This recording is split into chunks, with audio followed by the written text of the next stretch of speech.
All right, we are here. Actually, I might just be on camera today because we are reporting some breaking news today, and you all know that P. Diddy is back in the news, and it's because of his lawsuit by the latest lawsuit actually.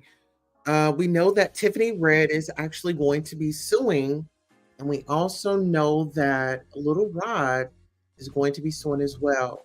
So, child, we're here on this beautiful Saturday to give you an exclusive rundown on what we have been covering this last, I want to say last maybe one or two broadcasts.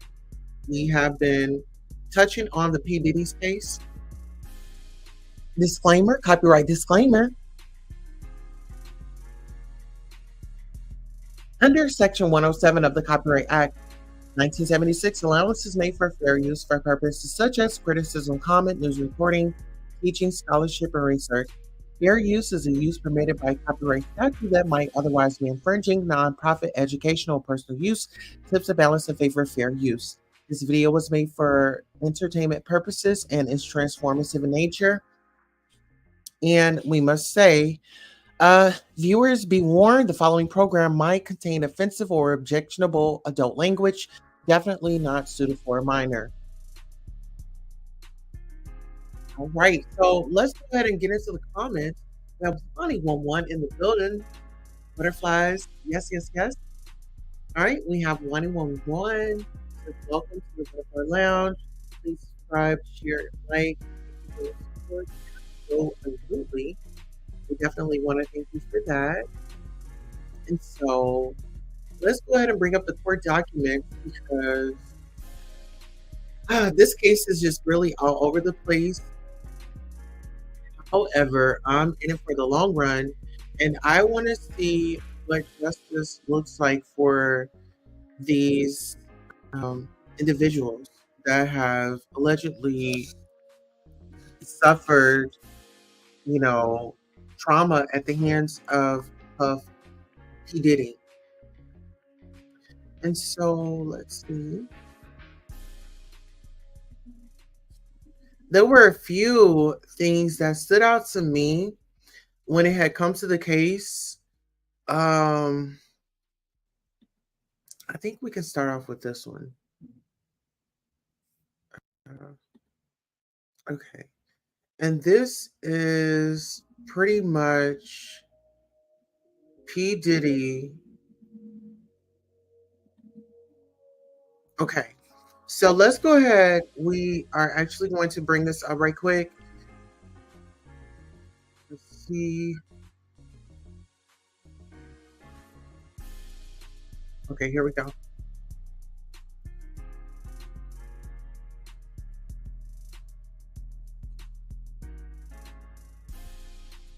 He brought up something that I've been saying for a very long time. He brought up the fact that a lot of artists that were dominating the industry, they just fell off. And for some time, everybody was like, yo, what happened to so and so? What happened to this person? What happened to that person? Well, I don't need to name them. I just need you to think of your most favorite artist. And I need you to just think for a second, what could have made them just fall to the wayside in the industry? It's pretty safe to say that there's a lot of allegedly blackmail going on. And for the people that are speaking out, it's safe to say they weren't caught on tape. If you notice, there's a lot of people silent when things are going on, when people are speaking up, when there's allegations coming out. It's possible that they may have been caught on. All right, so let's be honest, let's be clear. This whole P. Diddy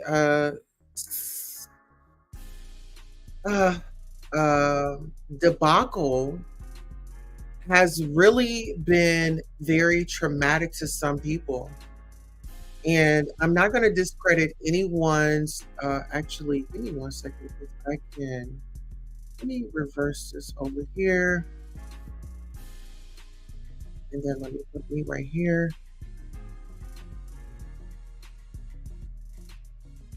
Because this is what we're talking about. We're talking about the lawsuits. We're discussing the lawsuits. And when we talk about those that have come before us, Heavy D, Black Rob, Greg, Mac, Biggie Smalls, Notorious B.I.G., all of those people that were around him. Now, yes, I'm not saying that I know anything, but what I'm saying is it's such a coincidence. And when we find out that Lil Rod said that there was some, oh my gosh, there was conflict of interest when it had come to the situation that happened at Shalice, the studio, where there was a situation in the bathroom and there was false testimony or false statements given. That's what Lil Rod is saying. Lil Rod is the gentleman that filed the lawsuit on February the 6th of 2024. Let's not forget that. Okay. Wani says, Wani11 says, can't nobody take my pride, can't nobody hold me down. Oh no, I got to keep on moving. And his lyrics take on a different meaning now. Absolutely. And you know what? When we talk about rap battles or diss tracks, that makes me feel like that was, in my opinion, from observation, it makes me feel as though it was a diss. Can't nobody hold me down. I gotta keep on moving. And he kept moving. He kept moving until now. Let's go. On tape. Again, Lil Rod stated that Diddy has cameras all around his property. These cameras are inside of his home, where his freak-offs are taking place. So it's not that a lot of people don't want to speak up for fear of embarrassment because they were possibly caught on tape doing something. They can't. If you listen to DMX warned us years ago. And if you notice, DMX started running into a whole lot of problems when he spoke out against the music industry and what's been going on. First, I'm going to play the clip of Gene Dill, and I'm going to let you listen to DMX and let me know what you think in the comments. Now listen here. What we are about to hear, I want you to brace yourselves, and this is a trigger warning for anybody, any and everybody. Definitely a trigger warning, okay? Who this individual is about to speak about is some people that's been in the industry. Gene Deal is a former security guard to Puff Daddy. So from the words of Gene Deal, explains why it's possible Diddy's allegedly blackmailing artists and label execs. DMX warned us years ago about the music industry. Let's go. Also alleging in this lawsuit that, Diddy, he got a whole lot of hidden cameras around his house, and he feels like Diddy is using all that footage for blackmail. Probably so. I can believe that. I believe it's a lot of rappers a lot of music people, a lot of executives that could not say no. Cat Williams said, you just got to say no to Diddy. And there's a lot of people that couldn't say no. And they probably on tape because they couldn't say no. So you think it's possible that Diddy, he got footage of rappers in the stash, just in case he got to use it for blackmail? It's a possibility. It's not far-fetched. If he was taping Cassie and he was having Cassie taped and everything like that, why wouldn't he do nobody else? She's the only one? I doubt it. Right. I mean, good point, man. But did you hear about that story from the actor Columbus Short? He told a story about how Diddy, he invited him to his house late at night. I believe him. I believe the Columbus Short. Yo, bro, why would that man come out? He got a whole wife or whatever, come out and say that Diddy did something that he didn't do. He could have said anybody else. But Columbus Short, he let people know straight out the rack. Yo, if they talking about some and it's about Diddy, it may be true. Because he tried me. Wow. So when we think about the reputations and the statements from these individuals that have worked with this individual, are we really going to not believe the individuals that worked with him? Or are we going to give them the benefit of the doubt? Or are we going to hear them out? Or are we just going to discredit them because, oh, well, y'all should have said something. Well, y'all should have did this. Do y'all not understand that allegedly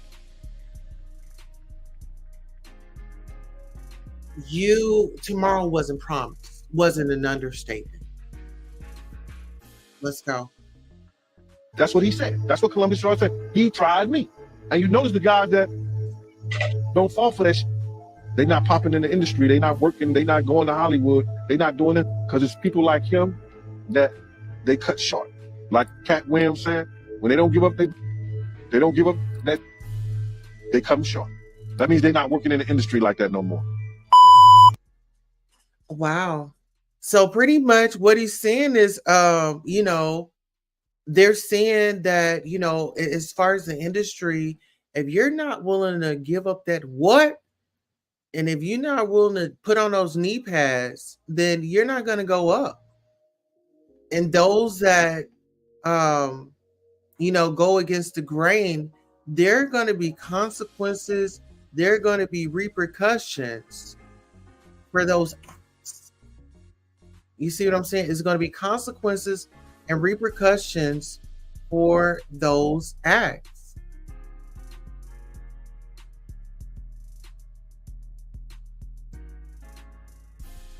Let's be honest. And let's be honest on the fact that P. Diddy has been out here seen kissing on men, you name it. Like, this dude has really been out here doing the most and has been getting away with allegedly things for a long time.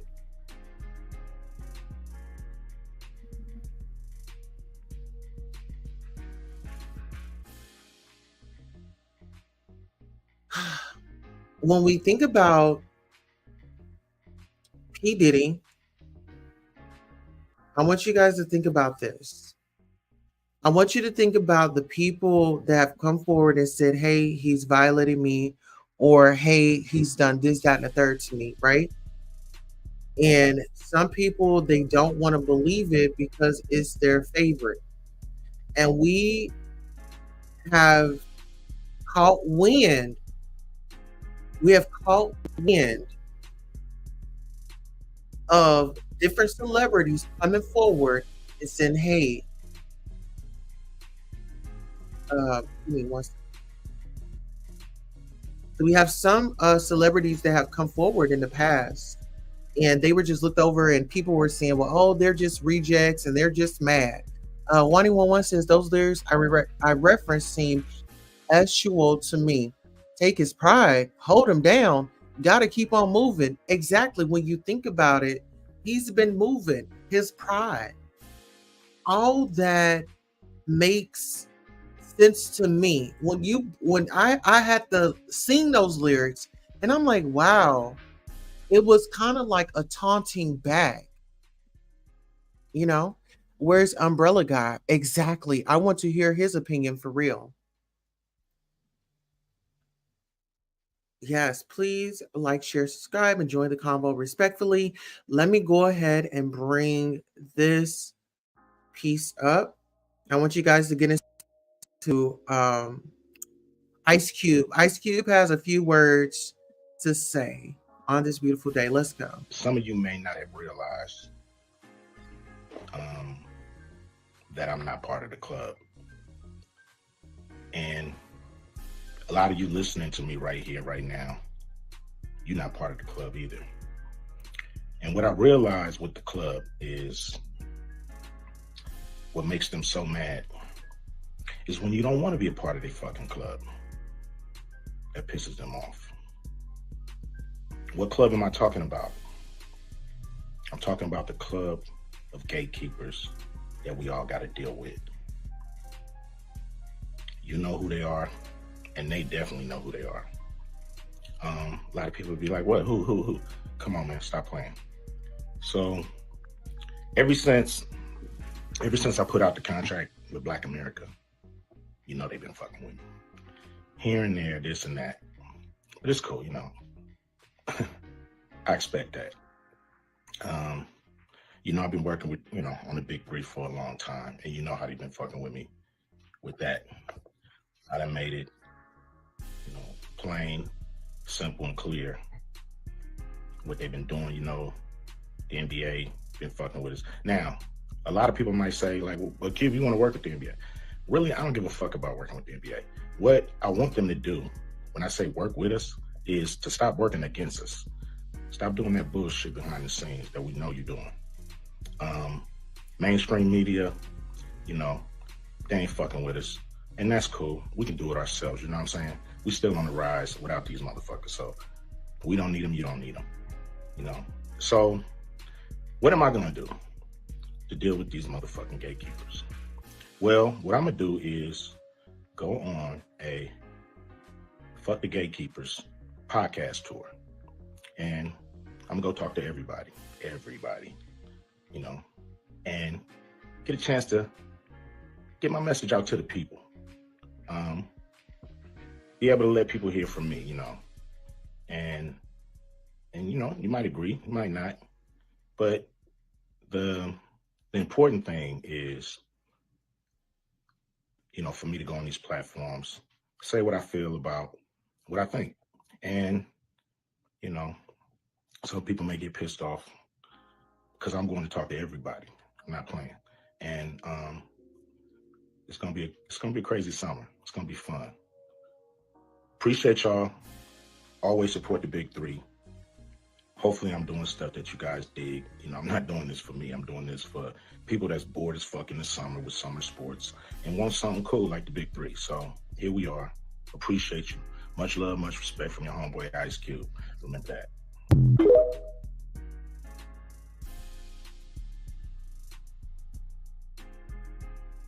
All right. So with that being said, let's go ahead and go on over here. I want to go back to Miss Kim Porter. Okay, and shout out to Mansion Global for reporting on this story. It says Sean Diddy Combs sells Los Angeles home of his late girlfriend for $6.5 million. Kim Porter lived at the nearly 10,000 square foot residence with their children until her death in 2018.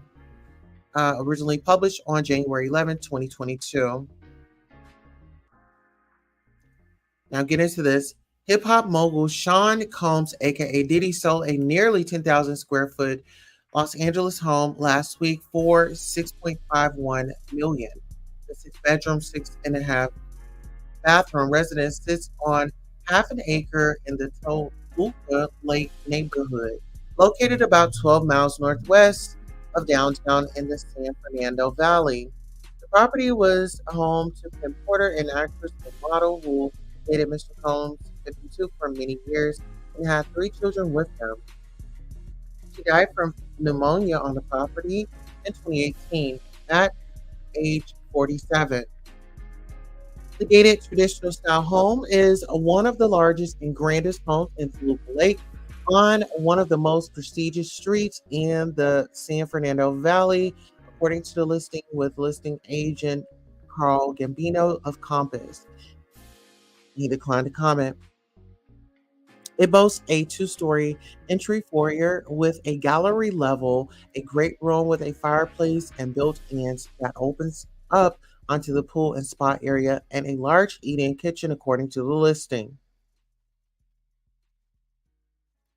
The six bedrooms were painted in an array of colors, including black, aqua, and a bright pink. Listing photos show there's also a media room, an outdoor fireplace.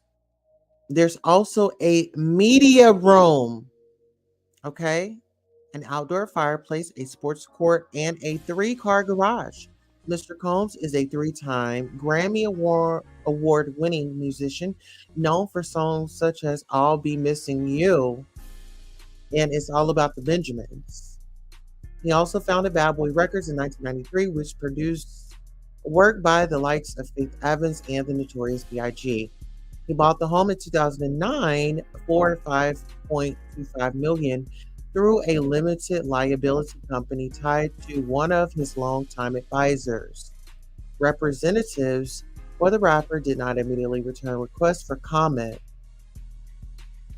Porter lived at the home with their three children until she died in 2018, according to TMZ, which broke news of her unalivement.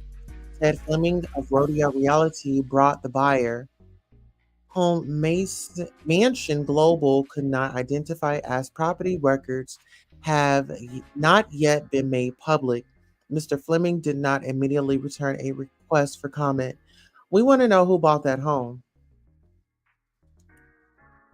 Who bought that home? Who bought that home, sir? Who bought the home? We want to know.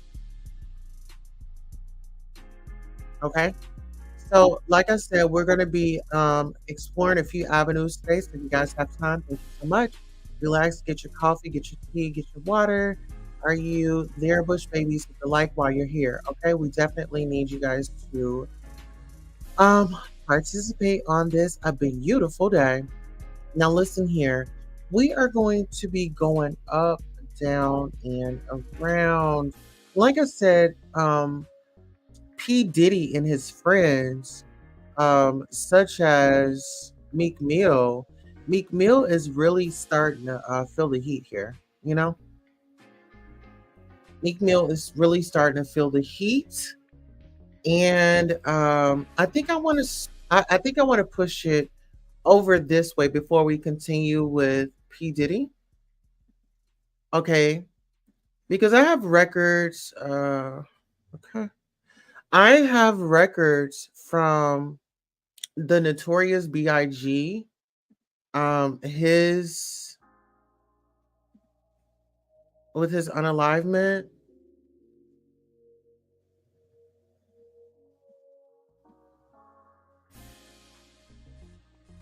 You know what I'm saying? So what I'll be doing is we'll go ahead and get into this, and I'll zoom in so you all can see the files. So give me 1 second. Let me go ahead and bring it in. Are you guys able to see that? Are you guys able to see that? Okay, so it says Christopher Biggie Smalls Wallace, page 1 of 3. And let me see. Let me bring it back here. So it says, attention, the following documents appearing in FBI files have been reviewed under the provisions of the Freedom of Information Act, FOIA, Title 5, United States Code, Section 552, Privacy Act of 1974, PA, Title 5, United States Code, Section 552A, and or litigation. Okay. All right, so now it's time to get into this investigation. The date scanned by Doc Lab RMD was 10/27 of 05. The last serial was 66. It says attention, do not remove from file. Okay, so this is the Federal Bureau of Investigation. The date is 12/16 of 2002. Presidential routine to Los Angeles from Los Angeles. WCC-4. Okay. So the title is Officer ETAL, Los Angeles Police Department, Christopher Wallace, murder victim, aka Notorious B.I.G., civil rights violations, OO, hyphen, Los Angeles. So the synopsis is request that caption matter be opened as a full field investigation and be assigned to Los Angeles case file number. It is requested special agent SA blank be assigned case agent. The details on March 9th, 1997. What is today's date? March the 9th, 1997. Christopher Wallace, aka Notorious B.I.G., was murdered. So today is his anniversary. Today is, okay, let me make it bigger for you all. Give me 1 second. Let me make this bigger for you all. Let me make it bigger. Today, can we put RIP BIG in the chat? Today is his anniversary. Oh my goodness. His anniversary, y'all. Okay, is that better? Okay, here, let me go back up a little bit so you all can see that. So y'all see that? And it says details on March the 9th. Here, let me zoom in. Y'all see that on March 9, 1997?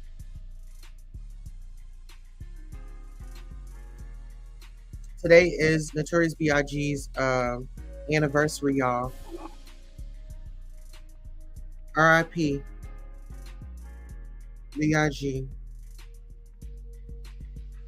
And you know what? We gonna have a B.I.G. party tonight. How about that? Let's give a moment of silence for B.I.G.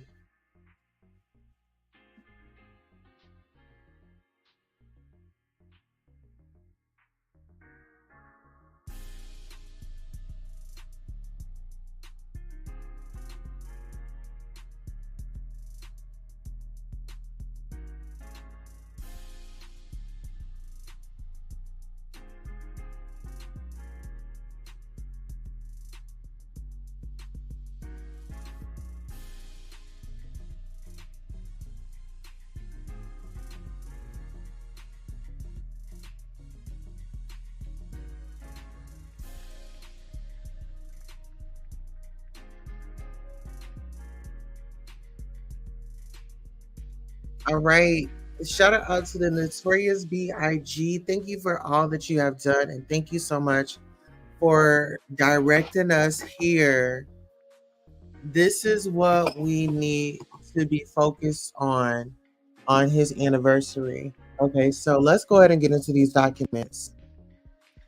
All right, so it says details on March 9th, 1997, Christopher Wallace, aka Notorious B.I.G., was murdered as he left the Peterson Automotive Museum in Los Angeles after attending a post-music awards ceremony. Wallace was in the middle car of a 3-car caravan when a dark Chevy SS Impala pulled next to him and fired several times into the passenger area. Where Wallace was sitting, Wallace died minutes later at a local hospital.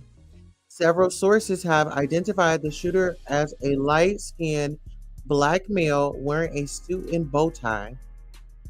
Blank, blank, blank, blank has been identified by several sources as being the triggerman. It has also been noted by several sources that blank other LAPD officers attended this party and were seen with blank just prior to the shooting. Blank is a registered owner of a 1995 black SS Impala with chrome wheels. The exact description given as being driven by Wallace, the shooter. Blank, blank, blank. Okay, so sources have stated that other LAPD officers were present and seen talking on cell phones when Wallace was leaving the party and entering his car. Blank have identified Blank as confronting Wallace's caravan just prior to his shooting. It alleged the same tactics Blank were used to pull off the Wallace murder. Because of the professional manner in which the Wallace murder took place, it is alleged that not only could one gang member, Blank Mob, Haru Blood, not pull this off, but it would have taken a large contingency of people slash officers.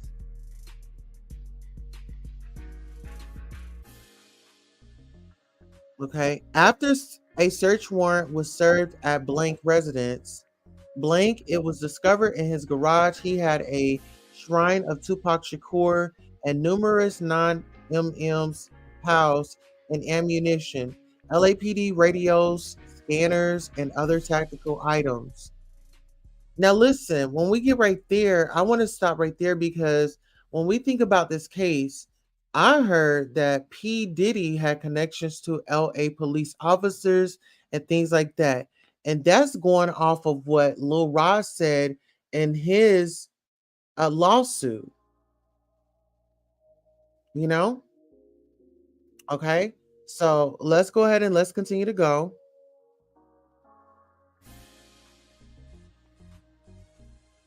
Okay. So LABT, okay. So note a 9mm POW was used to kill Wallace with very rare gecko 9mm ammunition. Tupac was unalived in Las Vegas in September 1996, 6 months prior to Wallace being POW. It is alleged that the Wallace unalivement was in retaliation to the Tupac unalivement.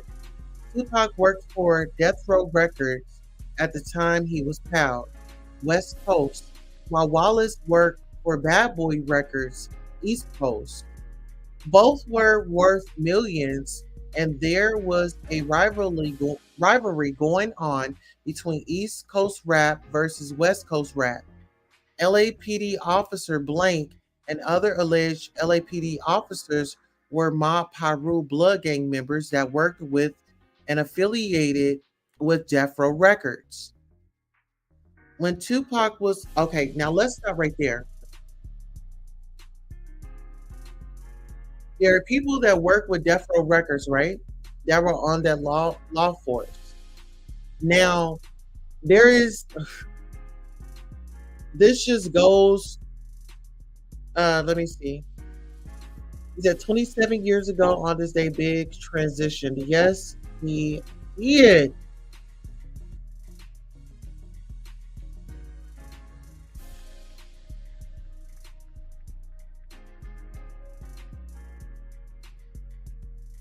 Mm, mm, mm.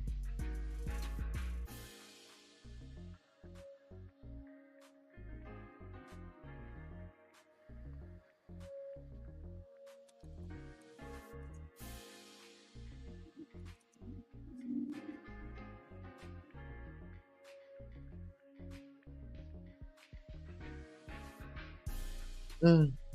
Let's take it back here. Thank you so much. Let's honor this man. Let's honor this man. We got something to show you all. Get into this. This is not something that we're making up today. Is it makes 27 years that this man has been gone. Let me zoom in. Let me zoom in. Let's give credit. March 9th, 1997. And his birthday is May 21st. Wow.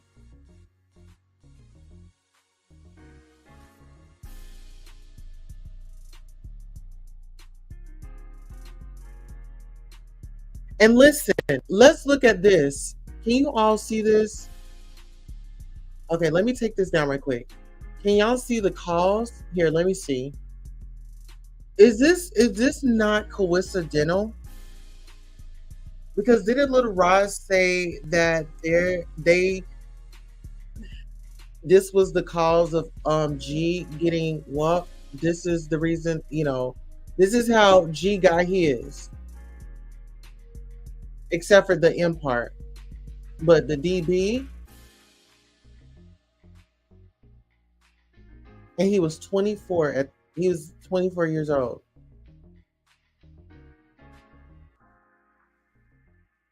Biggie Smalls, Big Frank, White, Big Papa, MC C West. Wow. All right, let's get back into this police report. And we'll be here for an hour. I'll keep these to an hour and we can always come back and revisit it, right? Okay, so let's see. LAPD officer blank and other alleged LAPD officers were Ma Peru blood gang members that worked with and affiliated with Death Row. When Tupac was unalive, it is alleged by many that Wallace was unalive in retaliation and that this was orchestrated by Blank, this good friend Blank, and other LAPD officers that Blank associated with. LAPD subsequently opened up a homicide case after the Wallace unalivement and has not been able to locate Blank or solve the unalivement. Sources within the LAPD have stated Blank started the unalignment investigation when Blank and other LAPD officers began to show up as potentially being involved. Subsequently, a federal civil lawsuit was filed Blank charging police negligence and cover up in the murder of Blank Christopher Wallace. S.A. Blank has met with Blank attorneys who stated that they will make a copy and provide their entire federal civil case. Blank and the LAPD has also been briefed on caption case and has stated he will have robbery homicide LAPD who has been investigating caption case provide their case file as well. Numerous sources have stated they will cooperate with the FBI in attempts to determine what role LAPD officers played. Okay.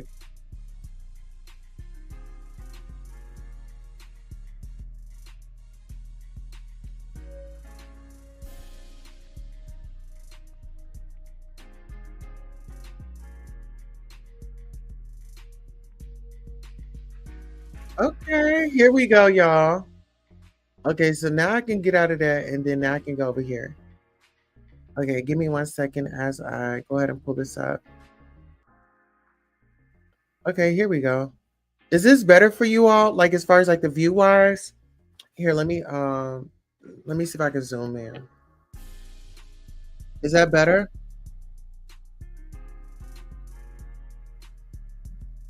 Okay, so I read all that. I read all that.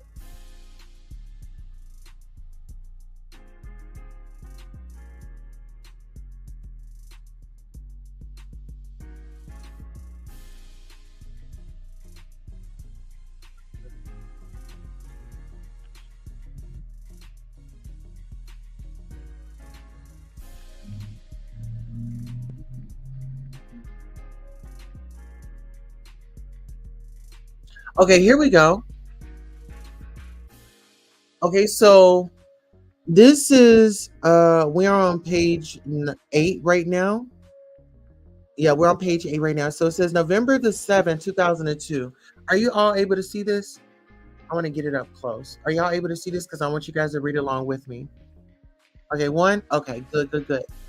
Okay, now peep this out. Actually, let me get us a background so everybody can be relaxed. Okay. So here, I'm going to pull this up just a little bit more.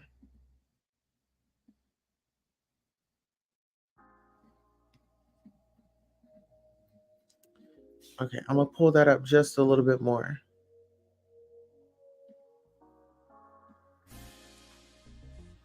Y'all can see it. Okay. So the following is a synopsis regarding the unalivement of Christopher Wallace, aka Notorious B.I.G. Biggie Smalls, that occurred on March the 9th, 1997 in Los Angeles, California. At the time of his unalivement, Biggie was the number one rap artist for Bad Boy Records based in New York. Tupac Shakur was found and unalive in Las Vegas, Nevada, in September 1996, 6 months prior to Biggie being unalive. Tupac was the number one rap artist for Death Row Records, which is based in Compton, California. Death Row blank Bad Boy blank. There was an ongoing rivalry between East Coast. Okay, so this is the good sheet. Okay, so let me go ahead and go down here because I read that part. Okay. Oh no, I didn't. Hold on. Okay. So number one rap artist. So okay. So 6 months prior to Biggie being unalive, Tupac was the number one rap artist for Death Row Records, which is based in Compton, California. Death Row blank Bad Boy blank. There was an ongoing rivalry between East Coast rap versus West Coast rap that escalated as Tupac West Coast was unalive and that Biggie East Coast was unalive. In retaliation, neither unalivement has been solved. Tupac and Biggie became friends as they both began rapping on the East Coast, with Biggie opening up gigs for Tupac. Tupac was signed by Bad Boy Records. Blank as Tupac got in trouble, including being piled at a convicted and hold on, including being shot at and convicted for rape, among other things. He ended up spending time in jail. During this time, Biggie's rap career began to flourish.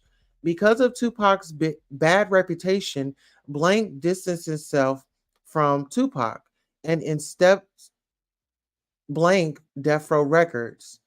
Blank flew out to New York, bailed Tupac out of jail, and signed him to Death Row Records. Oh, signed him to Death Row West Coast, where he made millions. Blank at this time, Biggie was named Rapper of the Year and making millions for Bad Boy East Coast. The following is a short chronology of events that led up to the shooting death of Tupac and the retaliation of Biggie, where allegedly LAPD officers were involved. So this is the chronology. September 1993, artist was charged along with two other death row employees in the murder of a gang member in Los Angeles. Forensic and ballistic evidence crucial to the case in the possession of the LAPD Pacific Division became missing. At the time the evidence became missing, LAPD officer Kevin Gaines was living with Blank, was producing Blank, a major part of Death Row. Blank was subsequently acquitted.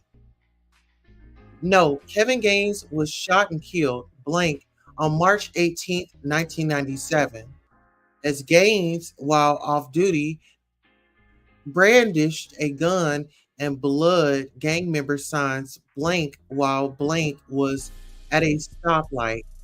Blank did not know Gaines was a LAPD officer. Blank shot Gaines twice, killing him before Gaines was able to pull his trigger. Blank was subsequently cleared of all misconduct. Gaines was an admitted blood gang member, and Blank had an active role in death row activity. October the 1st, 1993, Tupac was arrested for allegedly shooting an off-duty Atlanta police officer. Charges were subsequently dropped. November the 1st, 1994, Tupac was shot 5 times during a robbery in the lobby of Quad Recording Studios in Times Square, New York. Biggie and members of his entourage were inside the same studio. At this time, without evidence, Tupac and members of Death Row believed Biggie had knowledge or involvement in the shooting. March 13, 1995, a gang member is murdered at the E1 Ray Theater in Los Angeles.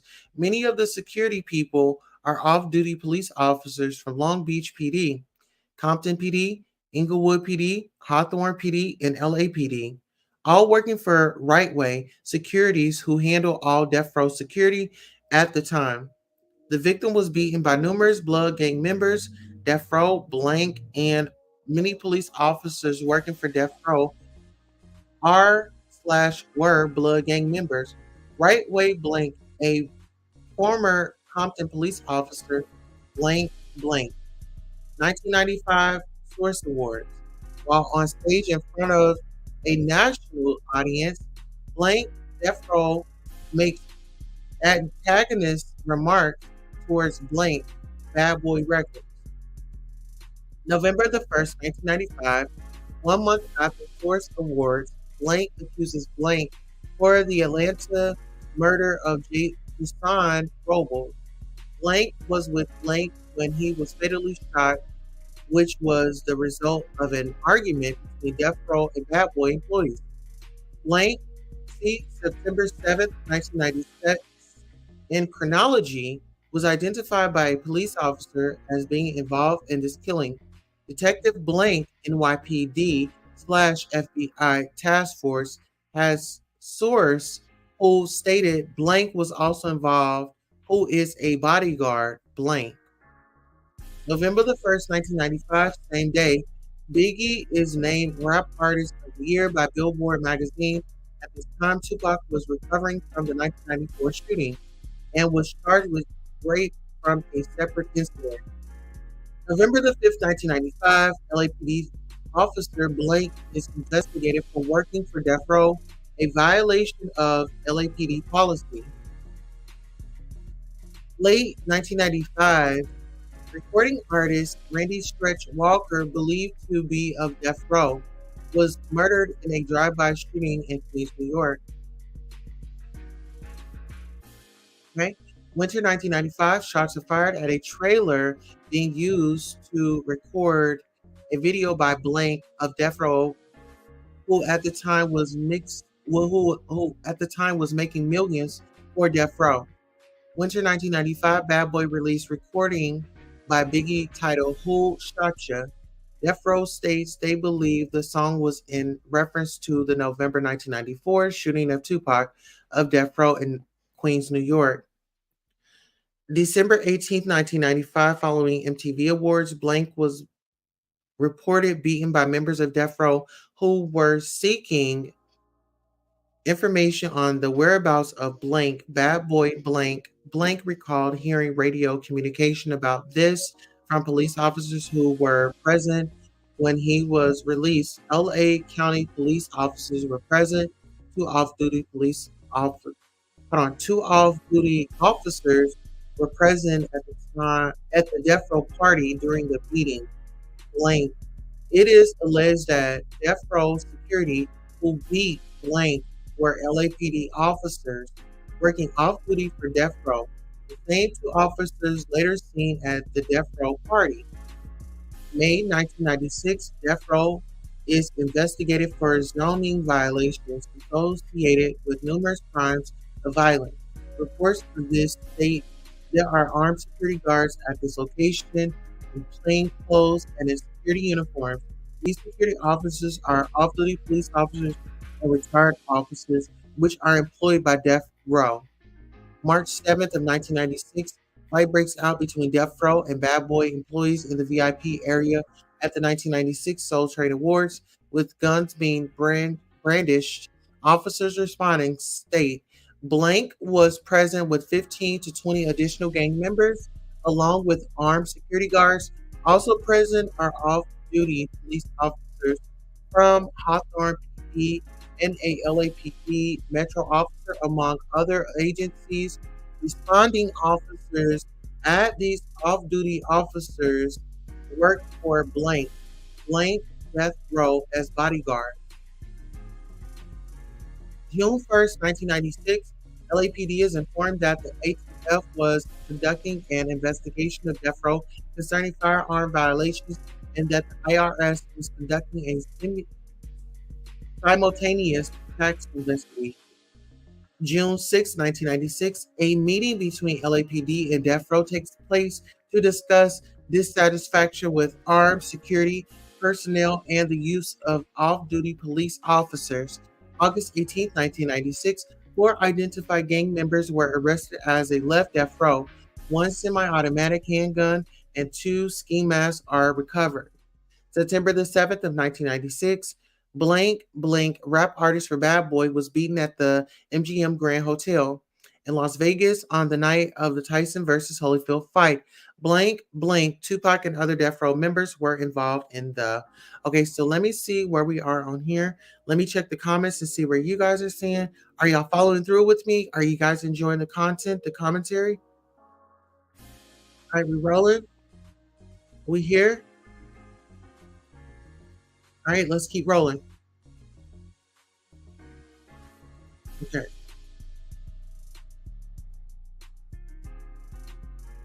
All right, here we go. So, assault, which was caught on videotape. September the 7th, 1996, same night, LAPD officers blank blank were present in Las Vegas for the versus Tyson slash Holyfield fight. September the 7th, 1996, same night, Tupac and Death Row was shot and killed in Las Vegas in the car driven blank as they left the MGM Grand. This occurred approximately 2 hours after the beating. Blank by blank, Tupac and others. Tupac died 6 days later from the gunshots. September the 9th, 1996. According to Compton PD search warrant, gang members of a gang associated with Death Row met at Lourdes Park in Los Angeles to discuss retaliation against Southside Crip gang members for the Tupac shooting. After this meeting, LAPD learned that Blank, an Inglewood School police officer, was working for Death Row. October 22nd, 1996, Blank was incarcerated in LA County Jail for probation violation, beating Blank at the MGM Grand with Tupac.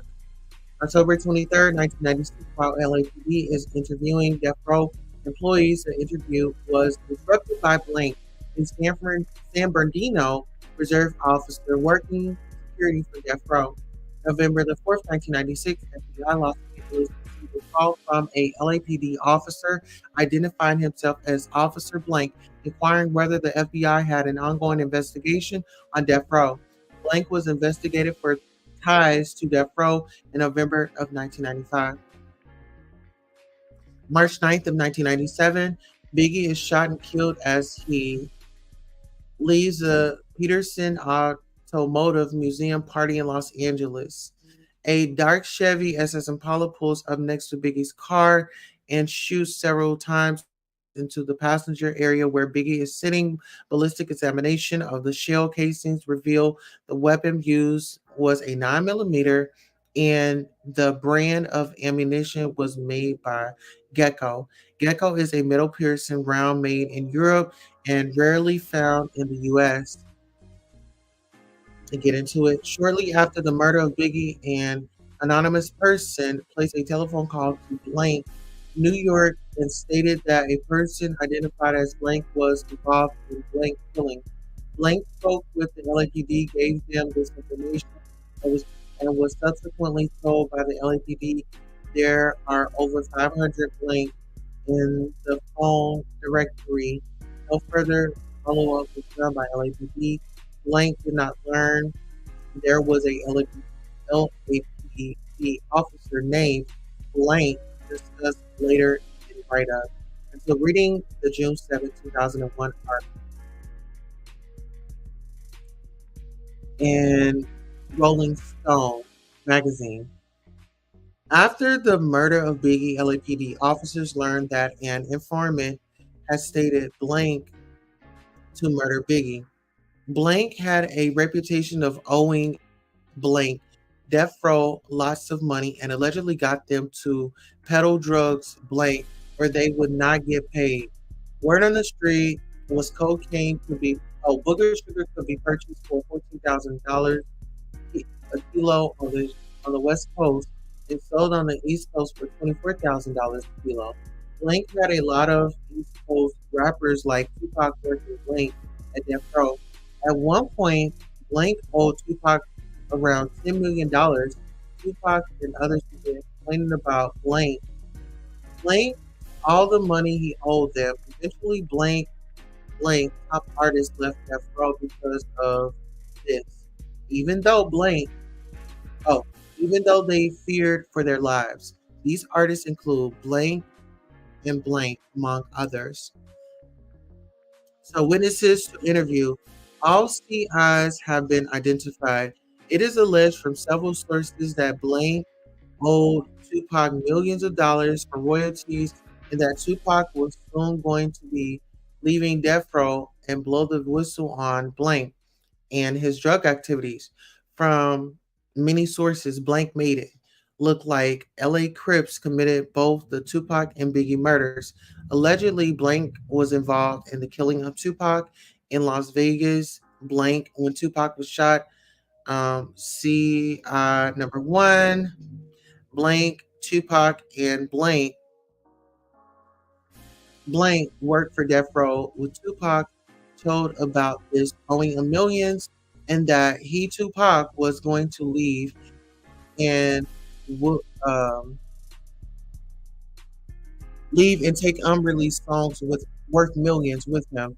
CI number one, who is willing to talk with writer, believes Blank and his people were involved in the big killing and made it look like a retaliation for Tupac killing.